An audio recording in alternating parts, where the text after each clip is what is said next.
ವಿದ್ಯಾರ್ಥಿ. ನನಗೆ ನನ್ನವರು ಕನ್ನವರು ಯಾರೂ ಇಲ್ಲ.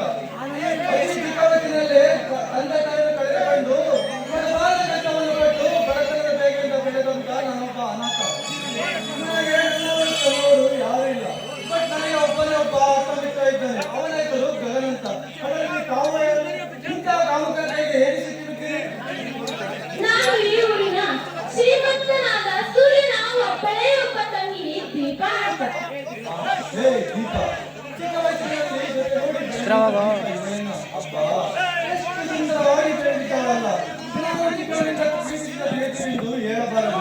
ನಾನು ಇವಳನ್ನು ಅಷ್ಟಾಗಿ ಪ್ರೀತಿಸಿ ನಾವು ಪ್ರೇಮಿಯಾಗಿ ಸ್ವೀಕರಿಸಬೇಕು. ಏಕೆ ತೇಜು ಸುಮ್ಮನೆ ಮೌನವಾಗಿ ನಿಂತು ಬಿಟ್ಟಲ್ಲ? ನನ್ನ ಹೆಸರು ಎಲ್ಲಾದ್ರೂ ಕೇಳಿದ್ದೀರಾ? ಹಾಗೇನೇ ದೀಪ, ಹಾಗೆ ನಿಮ್ಮನ್ನು ಒಂದು ಮಾತು ಕೇಳಿದರೆ ಅದೇನಂತ ಹೇಳಿ.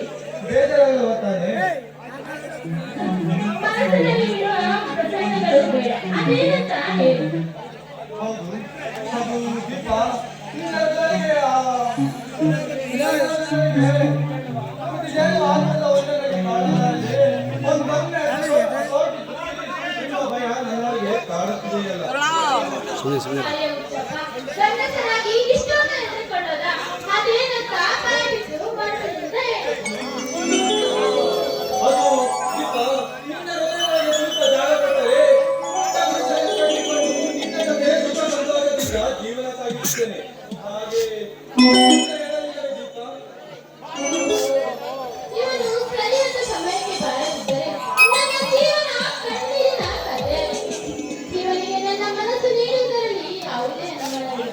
ತೇಜು, ನಿಮಗೆ ನಂಬಬಹುದೇ ಅಥವಾ ಈ ವಿಷಯದಲ್ಲಿ ಏನಾದರೂ? ದೀಪ, ನೀನು ನನಗೆ ಬೇಕು. ನಿನಗಾಗಿ ನಾನು ಎಷ್ಟು ದಿನ ಬೇಕಾದರೂ ಕಾಯುತ್ತೇನೆ. ನನ್ನನ್ನು ನಂಬು ದೀಪ. ಹಾಗೆ ನಿಮ್ಮ ಇಷ್ಟ ಹೇಳಲಿಲ್ಲ ದೀಪ. ತೇಜು, ನಿನ್ನ ಮುದ್ದು ಮನಸ್ಸಿನ ಮಾತಿಗೆ ನಾನು ಸೇರುತ್ತೇನೆ. ಆದರೆ ಒಂದು ಕಂಡೀಷನ್, ನಮ್ಮ ಈ ವಿಷಯ ಸ್ವಲ್ಪ ದಿನ ಗೊತ್ತಾಗಿರಬೇಕು. ಏಕೆಂದರೆ ಆಮೇಲೆ ಆ ವಿಷಯ ನಮ್ಮ ಏನಂತೀಯ ತೇಜು?